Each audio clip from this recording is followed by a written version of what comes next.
আজকে আমরা ক্লাস 10-এর আলো অধ্যায়ের যে সমস্ত অঙ্কগুলো গুরুত্বপূর্ণ, যেগুলো মাধ্যমিকে বারবার এসছে এবং যেই টাইপটার অঙ্ক মাধ্যমিক পরীক্ষায় বারবারই দেয়, সেই টাইপটার কিছু অঙ্ক আমরা আজকে শিখব। আমরা প্রথমে একটা অঙ্ক পাতাই, 1 নম্বর একটা অঙ্ক পাতাচ্ছি, যে অঙ্কটা মাধ্যমিক 2022 সালে এসেছিল। কি বলছে অঙ্কটা? অঙ্কটা বলছে যে একটি অবতল দর্পণের বক্রতা ব্যাসার্ধ যদি 20 সেমি হয়, তাহলে দর্পণের প্রকাশ দৈর্ঘ্য কত হবে? এখানে বলছে অবতল দর্পণের বক্রতা ব্যাসার্ধ আর এর মান বললো কত? 20 সেমি। ফোকাস দৈর্ঘ্য এফ এর মান চেয়েছে। তাহলে আর এর মান আমাদের বলেছে বক্রতা ব্যাসার্ধ, আমাদের ফোকাস দৈর্ঘ্য বের করতে হবে। এখানে আমাদের একটা সূত্র মনে রাখতে হবে। সূত্রটা কি? সূত্রটা হচ্ছে যে আর ইকুয়ালস টু 2f। এই সূত্রটা মনে রাখতে হবে, আর ইকুয়ালস টু 2f। এই সূত্রটা মনে রাখলেই আমাদের অঙ্ক কমপ্লিট। তাহলে আমাদের আর এর মান কত বললো? 20। তাহলে আমরা 20 বসাই, 2f। আমরা এবার কাটাকুটি করব, কাটাকুটি করলে হয়ে যাচ্ছে। তো ওই দুটো, তাহলে এফ সমান সমান কত হলো? 10। তাহলে আমাদের ফোকাস দৈর্ঘ্য কত হলো? 10 সেমি। এই সেম টাইপের অনেক সময় ফোকাস দৈর্ঘ্য বলে দিতে পারে। ফোকাস দৈর্ঘ্য যদি বলে দেয় 10 সেমি, বক্রতা ব্যাসার্ধ কত হবে? এখন ফোকাস দৈর্ঘ্য যত বলবে, বক্রতা ব্যাসার্ধ কি হবে? তার দ্বিগুণ হবে। তাহলে আমরা এই সূত্র দিয়ে আমরা ফোকাস দৈর্ঘ্য এবং বক্রতা ব্যাসার্ধের সমস্ত অঙ্কগুলো করতে পারবো। এই জন্য সকলের উচিত হলো যে এই যে আর ইকুয়ালস টু 2f, এই সূত্রটা ভালো করে মুখস্থ করা। এখন অনেক এর সময় এমনটা কোশ্চেন দিতে পারে, কোন দর্পণের ফোকাস দৈর্ঘ্য এফ এর মান বলে দিল 40, বক্রতা ব্যাসার্ধ আর এর মান নির্ণয় করতে বলতে পারে। তাহলে একই সূত্র আমাদের, আর ইকুয়ালস টু 2f। তো আমাদের এফ এর মান কত বললো? 40। তাহলে 2 গুণ 40, তাহলে বক্রতা ব্যাসার্ধ হয়ে যাবে কত? 80। এই যে সেম টাইপ একই সিস্টেমের অঙ্ক, এই অঙ্কটা মাধ্যমিকে অনেকবারই দিয়েছে। এই জন্য এই সূত্রটা আমাদেরকে মনে রাখতে হবে এবং প্রত্যেকটা পরীক্ষার ক্ষেত্রে এই অঙ্কটা দেয়। এই সূত্রটা মনে রাখতে পারলে এই টাইপের অঙ্ক করা খুবই সহজ হবে। আমি কিছু প্র্যাকটিস সেট দিচ্ছি, এই প্র্যাকটিস সেটগুলো অবশ্যই প্র্যাকটিস করবে। তাহলে দেখা যাবে যে এই যে মাধ্যমিকের এই টাইপটা, সে দর্পণ যাই বলুক না কেন, সূত্র আমার একই। যদি দর্পণ উত্তরের জায়গায় অবতল বলে, সূত্র আমার একই হবে, আর ইকুয়ালস টু 2f। এটা নিয়ে কোনো টেনশনের কারণ নেই। যে প্র্যাকটিস সেটগুলো দিচ্ছি, এই প্র্যাকটিসের অঙ্কগুলো অবশ্যই করবে, তাহলে দেখা যাবে যে এই টাইপটার অঙ্ক আর ভুল হবে না। আমরা সেকেন্ড আরেকটা টাইপের অঙ্ক শিখবো, যে কোশ্চেনটা আলো অধ্যায় থেকে বারবার মাধ্যমিকে দেয়। 2020 সালে একটা কোশ্চেন এসছে, সেই কোশ্চেন আমরা একটু পড়ি। বলছে একটি প্রিজমের প্রধান ছেদ সমবাহু ত্রিভুজ। ওই প্রিজমের একটি প্রতিসারক তলে 30 ডিগ্রি কোণে আনতে একটি রশ্মি যদি অন্য একটি প্রতিসারক তল থেকে 45 ডিগ্রি কোণে নির্গত হয়, তাহলে চ্যুতি কোণ কত হবে? এখানে 2020 সালে যে কোশ্চেনটা দিয়েছে, এখানে চ্যুতি কোণ মানে ডেল্টার মান নির্ণয় করতে বলেছে। এখানে যেহেতু মানে প্রিজমটা সমবাহু ত্রিভুজ বলেছে, মানে সমবাহু বলেছে, তার মানে এর মান অবশ্যই আমাদের হবে 60 ডিগ্রি, কারণ সমবাহু ত্রিভুজে আমরা প্রত্যেকটি কোণের মান জানি কি 60 ডিগ্রি করে। এখানে বলছে আনত কোণ কত ডিগ্রি, মানে I1 বলেছে 30 ডিগ্রি, 30 ডিগ্রি কোণে আনত, এবং নির্গত হচ্ছে কত ডিগ্রি কোণে? নির্গত হচ্ছে 45 ডিগ্রি কোণে। I2 মান বলছে 45 ডিগ্রি। তাহলে আমাদের এখানে ডেল্টার মান নির্ণয় করতে বলেছে। এখানে আমাদের একটা সূত্র মনে রাখতে হবে। সূত্রটা কি? Delta equals to I1 plus I2 minus A. এই যে সূত্র, চ্যুতি কোণের সূত্র হচ্ছে এটা, I1 minus I2, I1 plus I2 minus এ। তাহলে আমাদের এখানে দেখি কত হয়। I1 এর মান কত আছে? 30, I2 এর মান কত? 45, এর মান কত? 60। তাহলে আমরা এই দুটো যোগ করি, 30 আর 45 যোগ করলে 75, 75 থেকে 60 বাদ দিলে আমাদের কত থাকে? 15 ডিগ্রি। তাহলে আমাদের এখানে চ্যুতি কোণ ডেল্টার মান কত হলো? 15 ডিগ্রি। এই যে একদম পুরো সিম্পল অঙ্ক। এখানে যদি প্রিজমের একটা কোণ বলে দিত, যে প্রিজমের প্রতিসারক কোণ যদি 60 মানে সমবাহু ত্রিভুজ না বলে যদি 45 ডিগ্রি বলতে পারতো, যে কোনো বলতে পারে, কিন্তু সূত্র আমাদের কি হবে? সেম হবে। এই সূত্র দিয়ে আমাদের অঙ্কগুলো হবে। আচ্ছা, এই ধরনের আরেকটা অঙ্ক আমরা করি, যে অঙ্কটা 2024 সালে দিয়েছিল। 2024 সালে দিয়েছিল। এখানে কি বলছে? অঙ্কটা বলছে যে একটি সমবাহু প্রিজমের পৃষ্ঠে আলোক রশ্মি কত কোণে আপতিত হলে রশ্মির ন্যূনতম চ্যুতি হবে 20 ডিগ্রি। এখন এখানে একটা জিনিস বলেছে, ন্যূনতম চ্যুতি, ন্যূনতম চ্যুতির মান কত বলেছে? 20 ডিগ্রি। এখানে প্রিজমের মান কত বলেছে? প্রিজমটা কি বলেছে? সমবাহু ত্রিভুজ। সমবাহু ত্রিভুজ হলে সবসময় এর মান কত হবে বললাম আমরা? 60 ডিগ্রি। আমাদের ন্যূনতম চ্যুতির মান কত বললো? ডেল্টার মান বললো আমাদের 20 ডিগ্রি। তাহলে আমাদের এই আয়ের মান নির্ণয় করতে হবে। দেখে, যদি ন্যূনতম চ্যুতি হয় তাহলে এই I1 আর I2 এই দুটো সমান হয়, তখনই ন্যূনতম চ্যুতির ক্ষেত্রে সূত্র হয় I1 মানে I1 আর I2 যেহেতু সমান হয় তাহলে 2I1 minus A, 2I1 minus A। এখানে ডেল্টার মান কত বলা আছে? ন্যূনতম চ্যুতির মান 20 বলা আছে। I এর মান আমাদের বের করতে হবে, এর মান কত বলা আছে? 60 বলা আছে। বা আমরা একটু সাইড চেঞ্জ করি, বা এই 2I টা এইদিকে আসলে মাইনাস হয়ে যায়, এখানে -60 আছে, আর এই 20টা ওইদিকে হয় -20, বা 2I সমান সমান -80, মাইনাস মাইনাস কাটা, এটা দেখুন 40। তাহলে I সমান সমান কত হবে? 40 ডিগ্রি। আরেকটা অঙ্ক এসেছে 2023 সালে, সেই অঙ্কটা আমরা একটু দেখি। এখানে কি বলছে? প্রতিসরণের ক্ষেত্রে আপতন কোণ যদি 45 ডিগ্রি হয় তাহলে প্রতিশ্রুতি রশ্মি অবিলম্বের সঙ্গে 60 ডিগ্রি কোণ উৎপন্ন করে। কৌণিক চ্যুতির মান কত হবে সেটা আমাদের নির্ণয় করতে বলেছে। কৌণিক চ্যুতি ডেল্টা, এটা অঙ্কটা এসেছে কত সালে? 2023 সালে। এখানে কি বলছে? প্রতিসরণের ক্ষেত্রে আপতন কোণের মান 45 ডিগ্রি।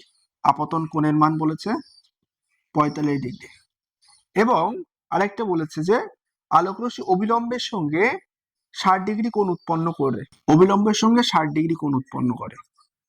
তাহলে কৌণিক চ্যুতি আমাদের হয়ে যাবে এখানে 60 মাইনাস 45 সমান সমান 15 ডিগ্রি। এই যে কৌণিক চ্যুতি বের করার এই যে 3টে টাইপের অঙ্ক হলো, এই অঙ্কগুলো খুবই ইম্পর্টেন্ট। এই যে কৌণিক চ্যুতি বের করা, দেখা যাচ্ছে যে প্রত্যেক বছরে মাধ্যমিকে এই কৌণিক চ্যুতি বের করা থেকে একটা অঙ্ক যাচ্ছে। আমাদের সূত্র মুখস্থ রাখলেই অঙ্ক একদম পুরো সহজ হয়ে যাচ্ছে। এই জন্য আমাদের কি, এই যে কৌণিক চ্যুতি বের করা, এই যে ডেল্টা যে সূত্রগুলো আছে, এই কিছু সূত্র দিচ্ছে, এই সূত্রগুলো ভালো করে প্র্যাকটিস করবা। এবং কিছু আমি প্র্যাকটিস সিট দিচ্ছি এই অঙ্ক সম্পর্কিত, এই প্র্যাকটিস করলে এই অঙ্কগুলো, তাহলে দেখা যাবে যে এই অধ্যায় থেকে বা এই টাইপের যে অঙ্কগুলো দেয়, এই টাইপের অঙ্কগুলো সবগুলো করা যাবে। আমরা আরেকটা টাইপের অঙ্ক শিখবো, যে অঙ্কগুলো মাধ্যমিকে খুবই গুরুত্বপূর্ণ। বলছে 2020 সালে যে মাধ্যমিকে যে কোশ্চেনটা এসেছিল, বায়ু মাধ্যমে কোনো আলো তরঙ্গ দৈর্ঘ্য 6000 অ্যাংস্ট্রম হলে এবং 1.5 প্রতিসরাঙ্ক বিশিষ্ট কোনো মাধ্যমের ওই আলোর বেগ ও তরঙ্গ দৈর্ঘ্য নির্ণয় করতে হবে। এখানে বলছে বায়ু মাধ্যমে আলোর তরঙ্গ দৈর্ঘ্য, ল্যামডার মান বলেছে কত? 6000 অ্যাংস্ট্রম। এবং এখানে বলছে প্রতিসরাঙ্ক মিউ এর মান কত বলেছে? মিউ সমান সমান বলেছে 1.5। 1.5 হলে কোন তলের মাধ্যমে ওই আলোর বেগ নির্ণয় করতে বলেছে এবং তরঙ্গ দৈর্ঘ্য নির্ণয় করতে বলেছে। আচ্ছা, আলোর বেগ নির্ণয় যখন করতে বলেছে, আমাদের বেগ নির্ণয় একটা সূত্র আমাদের দেখে মনে রাখতে হবে। একটা হচ্ছে মিউ কস টু শূন্য মাধ্যমে আলোর গতিবেগ বাই ওই মাধ্যমে আলোর গতিবেগ। তাহলে এখানে আমাদের মান বের করতে হবে কি, এই যে ভি এর মান। তো ভি এর মান মানে কি? ভি কস টু কি? C by mu. তাহলে সির মান কত আমরা জানি? 3 × 10⁸ মিটার পার সেকেন্ড। মিউ এর মান এখানে কত বলেছে? 1.5। এখানে আমরা যদি কাটাকুটি করে দেখি, এখানে আছে 1.5, এখানে আছে 3, তাহলে 1.5 দুগুণ 3, তাহলে 2 × 10⁸ মিটার পার সেকেন্ড। এটা আমাদের হয়ে গেল আলোর গতিবেগ। আর কি বলেছে আমাদের? তরঙ্গ দৈর্ঘ্য নির্ণয় করতে বলেছে। তরঙ্গ দৈর্ঘ্য আমাদের কি সূত্র? কি? Mu cos to lambda by lambda dash. মানে আলোর যে তরঙ্গ দৈর্ঘ্যটা বলা আছে আর যে তরঙ্গ দৈর্ঘ্য বেরোবে, এখানে ল্যামডা ড্যাশের মান বের করতে হবে। Mu cos to lambda by mu, lambda dash equals to lambda by mu. আর এখানে ল্যামডার মান কত বলেছে? 6000। মিউ এর মান কত জানি আমরা? 1.5। আমরা সহজে এখানে একটা দশমিক তুলেও কাটতে পারি। দশমিক তুললাম, 4 15 60, আর এই একটা শূন্য, দুটো শূন্য পড়ে থাকে, মোট শূন্য হচ্ছে একটা, দুটো, তিনটে, এত অ্যাংস্ট্রম। তাহলে আমরা পেয়ে গেলাম আলোর বেগ পেয়ে গেলাম এবং আলোর তরঙ্গ দৈর্ঘ্যটা পেয়ে গেলাম। এই যে টাইপটা, এই টাইপের অঙ্কটাও কিন্তু মাধ্যমিকে আসে এবং আমরা বারবারই দেখেছি যে এই টাইপের অঙ্ক মাধ্যমিকে এসছে এবং আমরা এটা করলাম 2020 সালের প্রশ্ন। 2020 সালে এই অঙ্কটা মাধ্যমিকে এসছে। আমরা এই টাইপের একটা ইম্পর্টেন্ট অঙ্ক করি। অঙ্কটা বলছে কি, বলছে যে কোন আলোক রশ্মি শূন্য স্থানে তরঙ্গ দৈর্ঘ্য 600 nm ন্যানোমিটার, ওই রশ্মি যদি 1.5 প্রতিসরাঙ্ক মাধ্যমে প্রবেশ করে তাহলে তরঙ্গ দৈর্ঘ্য কত হবে, এটা আমাদেরকে চেয়েছে। তাহলে তরঙ্গ দৈর্ঘ্য কত হবে, এখানে কি কি বলেছে, আলোর প্রথমে বলেছে আলো তরঙ্গ দৈর্ঘ্য কত বলেছে, তরঙ্গ দৈর্ঘ্য বলেছে 600 nm, প্রতিসরাঙ্ক মিউ বলেছে কত 1.5, 1.5 মিউর প্রতিসরাঙ্ক বলে দিয়েছে। এবং এই আলো যদি অন্য একটা মাধ্যমে প্রবেশ করে তাহলে এর তরঙ্গ দৈর্ঘ্য কি হবে। তো তরঙ্গ দৈর্ঘ্য নির্ণয়ের আমরা এখন একটা সূত্র দেখলাম, কি এই সূত্রটা খুবই important, mu equals to lambda by lambda dash, বাহ, তো ল্যামডা ড্যাশ ইকুয়ালস টু কি ল্যামডা বাই মিউ। তাহলে আমরা কি দেখছি, ল্যামডার মান কত, এখানে তরঙ্গ দৈর্ঘ্য মান হচ্ছে 600, মিউ এর মান কত আছে এখানে 1.5। আমরা কাটাকুটি করি, দশমিক তুলে দিলাম, এখানে একটা সংখ্যার জন্য একটা শূন্য, 15 দিয়ে কাটি, 4 15 60, একটা শূন্য পড়ে আছে, তাহলে মোট হলো 400 অ্যাংস্ট্রম। তাহলে যে মাধ্যমে প্রবেশ করবে তার তরঙ্গ দৈর্ঘ্য হবে 400 অ্যাংস্ট্রম।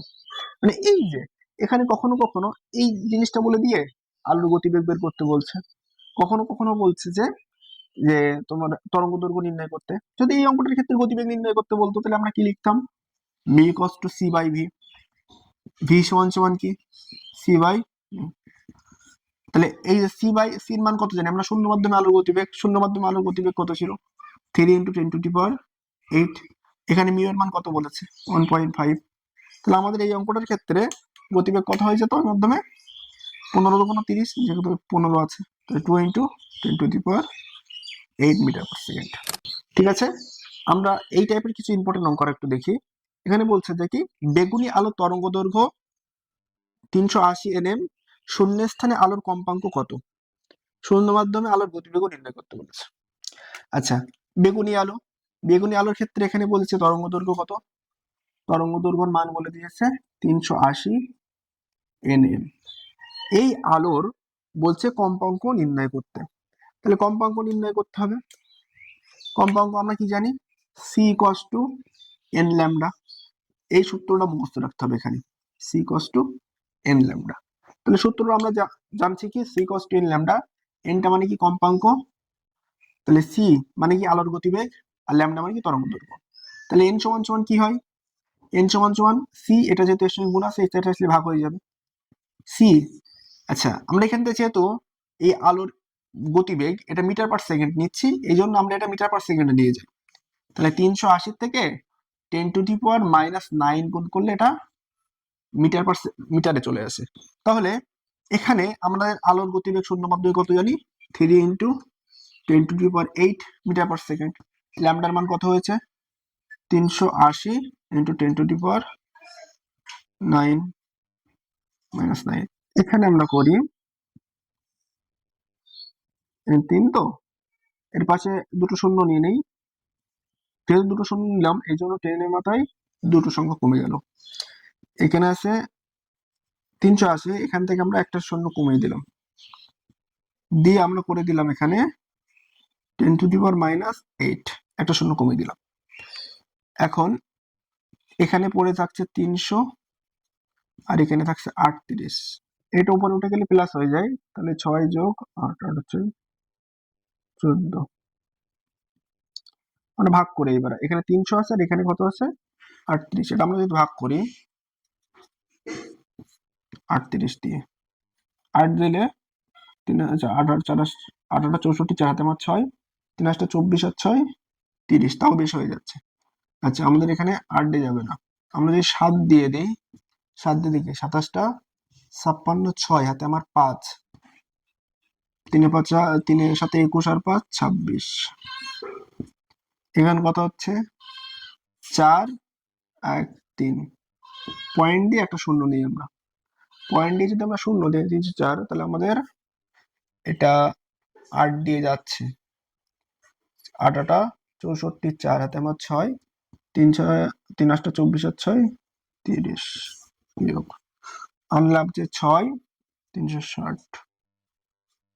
আচ্ছা, আরেকবার আমরা করে দেখি। আমরা যদি 9 দিয়ে দিই, 9 দিয়ে দিলে কত হচ্ছে, 8 নং 72 2 হাতে আমার 7, 3 নং 27 আর 7 34, 8 18 0।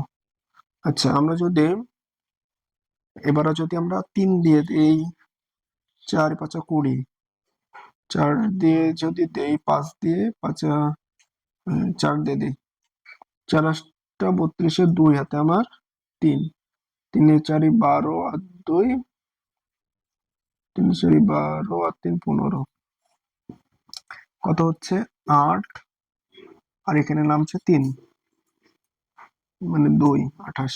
তাহলে মোটামুটি হচ্ছে 7.89 ইন্টু 10^14।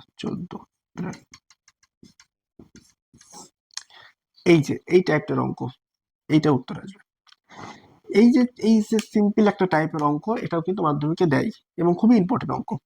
এই জন্য এই অঙ্কটা আমাদেরকে করতে হবে। এই টাইপের অঙ্কর কিছু বাড়ির কাজ দিয়ে দিচ্ছে, এই বাড়ির কাজগুলো করবে এবং প্র্যাকটিসগুলো করবে এবং প্র্যাকটিসগুলো করে অবশ্যই আমাদেরকে জানাবে। তাহলে দেখা যাবে যে এই টাইপের যতগুলো অঙ্ক দেখ না কেন, সমস্ত অঙ্কগুলি খুব সহজে করা যাচ্ছে। 2024 সালে একটা অঙ্ক দিয়েছিল, বলছে প্রতিসারাঙ্ক এবং আলোর তরঙ্গ দৈর্ঘ্যের মধ্যে এই সম্পর্ক। প্রতিসারাঙ্ক আর আলোর তরঙ্গ দৈর্ঘ্যের মধ্যে সম্পর্ক mu equals to A plus B by lambda square. এই সূত্রটা মনে রাখবে। 2024 সালে এই অঙ্কটা দিয়েছিল। আবার 2024 সালে একটা অঙ্ক দিয়েছিল, বলছে আপতন কোণ বাড়ালে মাধ্যমের প্রতিসরাঙ্ক বাড়বে না কমবে। আপতন কোণ যদি আমরা বাড়াই, তাহলে প্রতিসরাঙ্ক বাড়বে না কমবে। অ্যাকচুয়ালি প্রতিসরাঙ্ক মানে কি, mu equals to sine I by sine R. এখন বলছে এই আপতন কোণের মানটা যখন বাড়াচ্ছে তখন এই প্রতিসরাঙ্ক বাড়বে না কমবে। একটা জিনিস খেয়াল করা যায়, এই প্রতিসরাঙ্ক মিউ এটা হচ্ছে ধ্রুবক, এর মান কখনো বাড়বেও না কমবেও না। এটা একটা নির্দিষ্ট ধ্রুবক, মানে উত্তরটা কি হবে, একই থাকবে। প্রতিসরাঙ্ক বাড়বেও না কমবেও না, একই থাকবে। আরেকটা অঙ্ক 2024 সালে দিয়েছিল, সেই অঙ্কটা বলছে যে 2 mm বেগ বিশিষ্ট একটি কাঁচপটলককে অতিক্রম করতে আলোকরশ্মির কত সময় লাগবে। আলোকরশ্মি কত সময় লাগবে সেটা আমাদেরকে মানে কাছে জানতে চেয়েছে। তাহলে আমরা যদি দেখি, কাঁচফলকের বেদ হচ্ছে কিনা কি 2 mm, 2 mm, 2 mm মানে কত, 2 × 10⁻³ মিটার। তাহলে এস এর মান বলে দিয়েছে। আচ্ছা, আমরা জানি এখানে যদি আমাদের সময় যে সূত্র, সময় সূত্র কি, এস ইকুয়ালস টু ভিটি। তার মানে আমাদের এস এর মান জানলাম, কিন্তু ভির মান তো আমরা জানি না। ভির মান বের করতে গেলে আমাদের কি করতে হবে, ভির মান বের করতে গেলে করতে হবে mu equals to C by V. তাহলে ভি ইকুয়ালস টু কি হচ্ছে, সি বাই মিউ। তাহলে ভি সমান সমান কি যাচ্ছে, আলোর গতিবেগ হলো আমরা জানি 3 × 10⁸, আর মিউ এর মান হলো 1.5, 1.5 2 3, তাহলে ভি এর মান হলো 2 × 10⁸, এটা হলো। তাহলে আমাদের এখান থেকে টি এর মান বের করতে বলেছে, তো টি সমান সমান কি, এস বাই ভি। এস এর মান কত বলেছে, 2 × 10⁻³ আচ্ছা, ভি এর মান কত বের করলাম আমরা, 2 × 10⁸। যেহেতু ভি এর মান এটা, তাহলে আমাদের 2 2 কেটে যাচ্ছে, এখানে 8 উপরে উঠলে কত হবে, 2 × 10⁻, প্লাস 8 উপরে উঠলে -8 হয়ে যাবে। মানে এখানে এরকম ছিল -3, আর এই 8 যেহেতু প্লাস ছিল তাহলে -8 হয়ে যাবে, তাহলে 10⁻11 সেকেন্ড। এই টাইপটা, মানে এখানে বেদ বলে দিয়েছে এবং বেদ বলে দিয়ে আলোর গতিবেগ নির্ণয় করতে বলতে পারে, বা আলোর সময় নির্ণয় করতে বলতে পারে, যে কোনো একটা জিনিস। এখান থেকে দুটো জিনিসের মধ্যে, তিনটে জিনিসের মধ্যে যে কোনো দুটো জিনিস বলে দেবে, যে কোনো একটা জিনিসের মান বের করতে হবে। এই টাইপটা খুব ইম্পর্টেন্ট অঙ্ক, মানে এই টাইপটা আমাদেরকে ভালো করে প্র্যাকটিস করতে হবে। আচ্ছা, 2025 সালে একটা কোশ্চেন এসেছে, এখানে বলছে আলোকরশ্মি প্রতিসরণের সময় আপতন কোণের কোন মানের জন্য স্নেলের সূত্রটি প্রযোজ্য নয়, মানে স্নেলের সূত্রটা মানবে না। কোন মানের জন্য, আমরা জানি কি mu equals to sine I by sine R, এটা হচ্ছে স্নেলের সূত্র। এখানে বলছে আপতন কোণে কোন মানের জন্য স্নেলের সূত্রটি মানবে না। যদি আই এর মান 0 হয়, আই এর মান 0 হয়, তাহলে উপরে সাইন 0 এর মান কত হয় 0, সাইন নিচে 0 মান কত হয়ে যাবে, সাইন আর এর মানও 0 হবে, তাহলে এখানেও 0 হয়ে যাবে। তাহলে 0/0 এটা কখনো হবে না, এটা কি অসম্ভব। তাহলে আপতন কোণের মান 0 ডিগ্রির জন্য স্নেলের সূত্রটি প্রযোজ্য নয়। 2023 সালে একটা কোশ্চেন দিয়েছিল, কোশ্চেনটা কি বলছে, কোনো অবতল দর্পণের প্রতিফলিত রশ্মি অবিলম্বের সঙ্গে 45 ডিগ্রি কোণ উৎপন্ন করলে আপতন কোণের মান কত হবে। মানে এখানে যে জিনিসটা বলছে না, যদি একটা অবিলম্বের সঙ্গে যদি 45 ডিগ্রি কোণ উৎপন্ন করে, তাহলে আপতন কোণের মান কত হবে, তাহলে আপতন কোণের মান হবে 45 ডিগ্রি। এখানে আপতন কোণের মান হবে কত, 45 ডিগ্রি। তো অবিলম্বের সঙ্গে যে কোণটা উৎপন্ন করে সেটাই তো আপতন কোণ, তাহলে আপতন কোণটা হবে 45 ডিগ্রি। একটা অঙ্ক দেয় রৈখিক বিবর্ধন থেকে। রৈখিক বিবর্ধন থেকে কি অঙ্ক দেয়, আমরা একটু অঙ্কটা দেখি এখানে কি টাইপের অঙ্ক দিতে পারে রৈখিক বিবর্ধন থেকে। 2023 সালে 6 সেমি দৈর্ঘ্যের একটি বস্তুকে একটি উত্তল লেন্সের সামনে 2.4 সেমি দূরে রাখলে লেন্সের থেকে 4.8 সেন্টিমিটার দূরে প্রতিবিম্ব গঠিত হয়। তাহলে এখানে বলছে কি রৈখিক বিবর্ধন এবং প্রতিবিম্বের দূরত্ব কত হবে। 2023 সালে যে কোশ্চেনটা দিয়েছে, এখানে প্রথমে কি বলছে, মানে বস্তুর দৈর্ঘ্য হচ্ছে কিনা 6 সেমি, আমরা লিখি বস্তুর দৈর্ঘ্য 6 সেমি, বস্তু দূরত্ব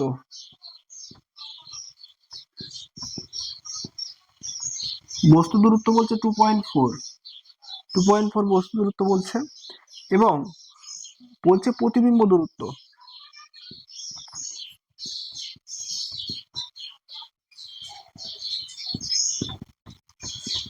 4.8।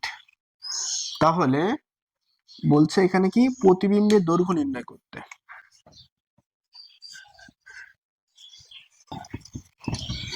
প্রতিবিম্বের দৈর্ঘ্য কত হবে এটা নির্ণয় করতে বলেছে। মানে 2023 সালে খুবই একটা সিম্পল কোশ্চেন, বলছে একটা 6 সেমি বস্তু দূরত্ব রাখছে তো 2.4, প্রতিবিম্বের দূরত্ব হচ্ছে এত, তাহলে প্রতিবিম্বের দৈর্ঘ্য কত হবে। আমরা একটা জিনিস জানি, রৈখিক বিবর্ধন, এখানে রৈখিক বিবর্ধন কত হবে, রৈখিক বিবর্ধনের দুটো সূত্র, একটা বস্তুর দৈর্ঘ্য বাই প্রতিবিম্বের দৈর্ঘ্য বাই বস্তুর দৈর্ঘ্য হয়, বা প্রতিবিম্বের দূরত্ব বাই বস্তুর দূরত্ব হয়। তাহলে আমরা যদি দেখি প্রতিবিম্বের দূরত্ব বাই বস্তুর দূরত্ব দিয়ে আমরা রৈখিক বিবর্ধন বের করতে পারছি। এই দুটো আমাদের আছে, প্রতিবিম্বের দূরত্ব বাই বস্তুর দূরত্ব। তাহলে আমাদের 24 × 48 2 হয়ে যাচ্ছে। তাহলে আমাদের রৈখিক বিবর্ধন হচ্ছে কত 2, রৈখিক বিবর্ধন 2 হলো। তাহলে আবার আমরা কি জানি, রৈখিক বিবর্ধন সমান সমান আমরা যদি আরেকটা লিখি, আবার রৈখিক বিবর্ধন সমান সমান কি হয়,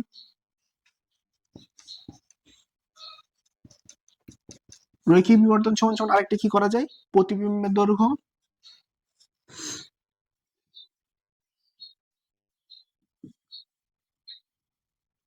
বাই প্রতিবিম্বের দৈর্ঘ্য বাই বস্তুর দৈর্ঘ্য। তাহলে এখানে রৈখিক বিবর্ধন কত বেড়ে গেছে 2, বস্তুর দৈর্ঘ্য আমাদের কত বলেছে 6, তাহলে প্রতিবিম্বের দৈর্ঘ্য আমাদের কত বেরোবে, প্রতিবিম্বের দৈর্ঘ্য সমান সমান দৈর্ঘ্য আমাদের কত হবে 6 × 2 = 12 সেমি। যেহেতু এখানে আমরা লিখে লিখে করেছি, এখানে আই দিয়ে ধরে করা যায়। মানে একটা জিনিস আমাদের রৈখিক বিবর্ধন সূত্রে মনে রাখতে হবে, রৈখিক বিবর্ধন মানে কি, হয় প্রতিবিম্বের দূরত্ব বাই বস্তুর দূরত্ব, প্রতিবিম্বের দৈর্ঘ্য বাই বস্তুর দৈর্ঘ্য, এই দুটো জিনিস আমাদের খেয়াল রাখতে হবে। রৈখিক বিবর্ধন তাছাড়া কিছুই না। অনেক সময় কোশ্চেন এমনও দিতে পারে, বললো কোনো বস্তু প্রতিবিম্বের দৈর্ঘ্য হচ্ছে কিনা 8 সেমি, বস্তুর দৈর্ঘ্য হচ্ছে কিনা 4 সেমি, তাই রৈখিক বিবর্ধন কত হবে। তাই রৈখিক বিবর্ধন আমরা m সমান সমান লিখতে পারি প্রতিবিম্বের দৈর্ঘ্য বাই বস্তুর দৈর্ঘ্য সমান সমান কত হলো 2 সেমি। এরকম এর মানে আবার এমন সময় এমন দিতে পারে, যেমন এই যে অঙ্কটা 2023 সালে যেটা দিয়েছিল, এটা একটু বড় টাইপ করে দিয়েছিল, মানে এখানে প্রতিবিম্বের রৈখিক বিবর্ধনও চেয়েছে, আবার প্রতিবিম্বের দৈর্ঘ্য চেয়েছে। তাহলে আমরা রৈখিক বিবর্ধন এখানে এর থেকে পেয়ে যাচ্ছিলাম, এখানে রৈখিক বিবর্ধন পেয়ে যাচ্ছি আমরা, এখানে যে প্রতিবিম্বের দূরত্ব বা বস্তুর দূরত্ব থেকে আমরা রৈখিক বিবর্ধন পেয়ে যাচ্ছি, তাহলে আবার আমরা রৈখিক বিবর্তন সমান সমান জানি কি প্রতিবিম্বের দৈর্ঘ্য বাই বস্তুর দৈর্ঘ্য। তাহলে প্রতিবিম্বের দৈর্ঘ্য সমান সমান কি হলো, কোনাকুনি গুণ হয়ে 6×2 12 সেমি। মানে এখানে রৈখিক বিবর্তনের এই টাইপটা 2023 সালে এই কোশ্চেনটা করলে রৈখিক বিবর্তন থেকে যতগুলো কোশ্চেন দেয় সমস্ত কোশ্চেন করা যায়, কেননা এর থেকে আর তেমন কোনো হার্ড কোনো কোশ্চেন হয় না রৈখিক বিবর্তনে। রৈখিক বিবর্তন যেটা বলতে চাচ্ছে যেটা, যে প্রতিবিম্বের দৈর্ঘ্য বাই বস্তুর দৈর্ঘ্য, প্রতিবিম্বের দূরত্ব নেয় বাই বস্তুর দূরত্ব, মানে এই যে টাইপটা, এখান থেকে অঙ্কগুলো প্র্যাকটিস করলে রৈখিক বিবর্তন থেকে অঙ্কগুলি খুব সহজে করা যাবে। রৈখিক বিবর্তনের অঙ্কের কিছু প্র্যাকটিস শিট দিচ্ছি, এই অঙ্কগুলো প্র্যাকটিস করবে, প্র্যাকটিস করে অবশ্যই কমেন্ট বক্সে জানাবে। এবং আলো থেকে আজকে এই পর্যন্তই, আবার পরে যদি আলো থেকে কিছু ইম্পর্টেন্ট টাইপ অঙ্ক আমরা আরো নিয়ে আসবো। এই অঙ্কগুলো প্র্যাকটিস করলে মাধ্যমিকে মোটামুটি আলো থেকে যতগুলো অঙ্ক আছে সমস্ত অঙ্কগুলোই হয়ে যায়। এই জন্য এই অঙ্কগুলো খুব ভালো করে প্র্যাকটিস করতে হবে। এই অঙ্কগুলো যদি ভালো করে প্র্যাকটিস করা যায়, অবশ্যই আলো থেকে আলো যত অঙ্ক আছে সমস্ত টাইপের অঙ্কগুলো মোটামুটি কভার হয়ে যায়। আর যদি কিছু অঙ্ক দরকার হয় আমরা নিয়ে আসবো। এই জন্য ভালো করে ভিডিওটা দেখতে হবে, প্র্যাকটিস শিট গুলো ভালো করে করতে হবে, খাতায় লিখে লিখে অঙ্ক করতে হবে মাধ্যমিক পরীক্ষার সামনেই।